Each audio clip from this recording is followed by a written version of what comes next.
Hablaremos hoy de la Cuarta Cruzada. Es decir, hablando de las cruzadas, empezamos por la cuarta, siguiendo el orden que es habitual en estos programas, a saber, cualquiera.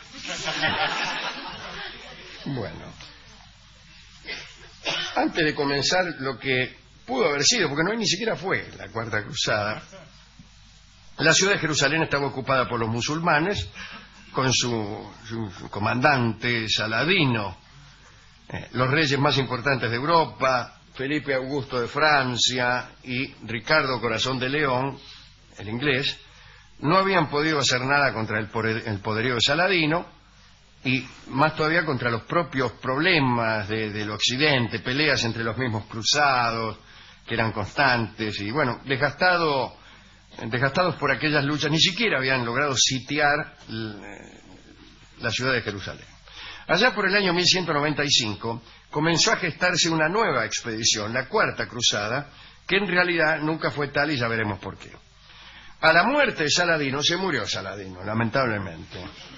El Papa Inocencio III pensó que el gobierno musulmán de Jerusalén podría desmoronarse y en consecuencia empezó a predicar a favor de una nueva cruzada.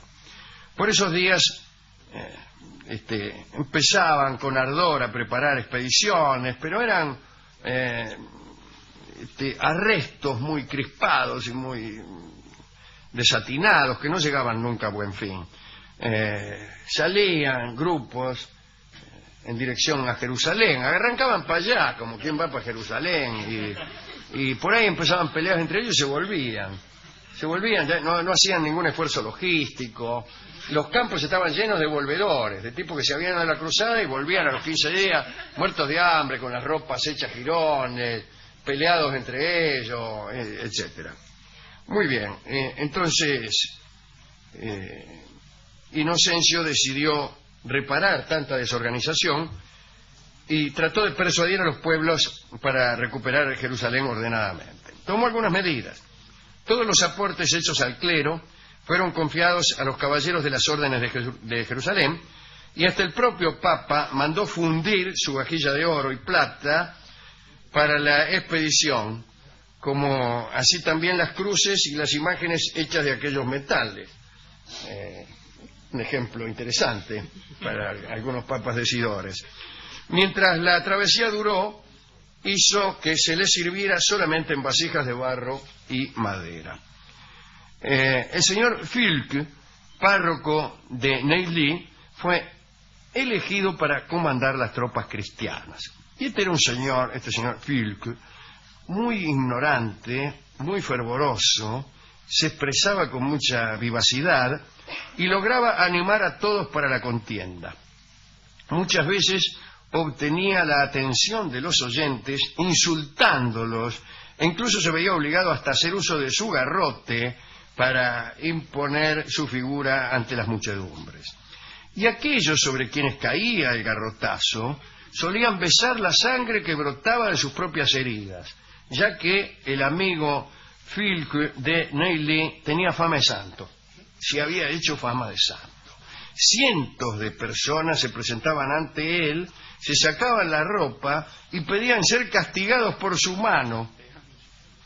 Como le pasaba al rey San Luis, había quienes disputaban los pedazos de sus vestiduras, y en una oportunidad, perdón por lo que voy a decir, se sorprendió a un individuo que, según las crónicas, esperaba ansioso la conclusión por parte del amigo Fulk de la vil actividad para luego hacer usufructo de lo depuesto.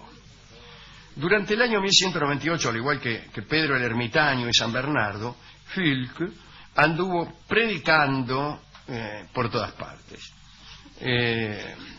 No aceptaba más que gente muy disciplinada para formar parte de sus expediciones. Pero lamentablemente este hombre murió antes de siquiera empezar su viaje hacia Tierra Santa. Entonces el Papa, sin capitán digno de las tropas cristianas, ofreció el cargo al dux de Venecia, que en ese momento era Enrique Dándolo, que tenía 90 años, estaba casi ciego, pero en nada habían disminuido sus dotes de guerrero. Dándolo aceptó el ofrecimiento, aunque hay que tener en cuenta que Venecia siempre participaba más por negocios que por pasión religiosa. Entre los franceses, el jefe era Bonifacio, marqués de Monferrato. En el año 1202, los cruzados partieron con la mejor flota que nunca había navegado por el mar Adriático. La ocasión era perfecta, ya que Medio Oriente pasaba terribles sequías,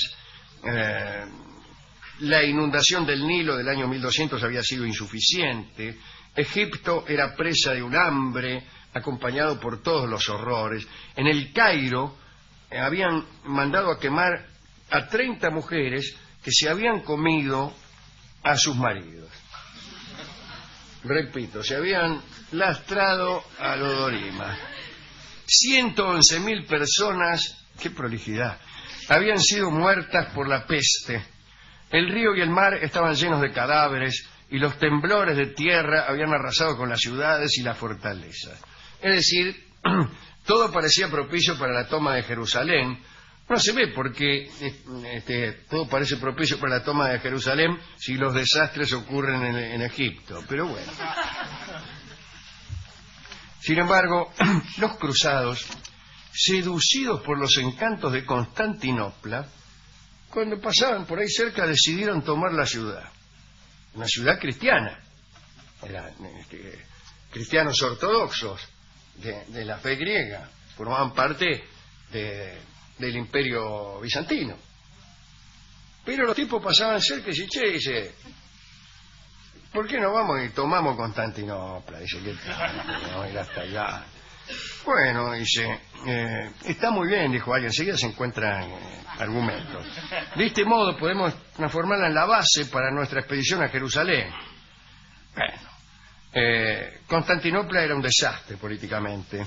El emperador era Isaac el Ángel, tenía 73 años y era un poco afeminado, gobernaba mal, dejaba ese trabajo a los ministros más indignos. En su momento Isaac fue destronado por Alejo, su hermano, quien le hizo sacar los ojos y meter en un calabozo para que fuera viendo.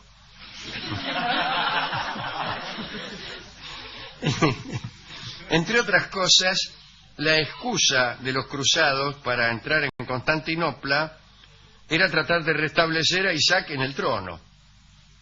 Bien. Se reunió entonces la escuadra cristiana en Corfú, se hizo a la vela para Constantinopla. Ya nadie pensaba en Jerusalén, qué sé yo. 30.000 hombres eran los que iban a conquistar un imperio de muchos millones de habitantes. La víspera de San Juan de 1203, echaron el ancla delante de la torre marina, junto a la costa de Asia y a 3 millas de la capital. Saben ustedes que Constantinopla está ubicada sobre el Helesponto, allí donde un estrecho separa a Europa de Asia.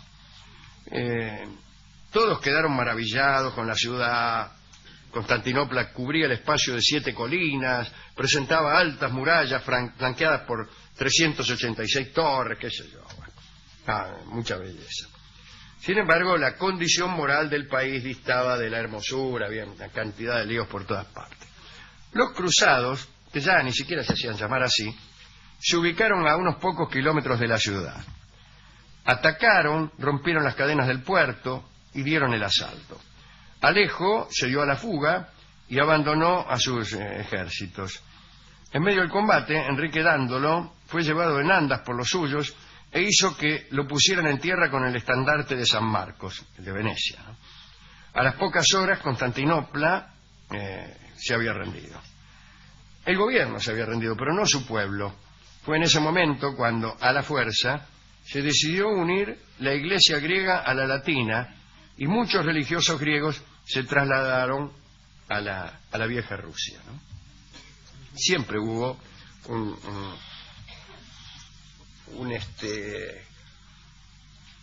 una gran conexión entre el Imperio Bizantino y la vieja Rusia, y la señal más fuerte de esa conexión es el alfabeto cirílico que hoy se usa en Rusia. Esa C que son S, esas N que son L, todas esas cosas provienen del alfabeto cirílico, ¿no?, que era griego. Bueno, Terribles fueron los crímenes de los cruzados para quienes se resistían. Desplegaban toda su furia contra el pueblo. La gente de Constantinopla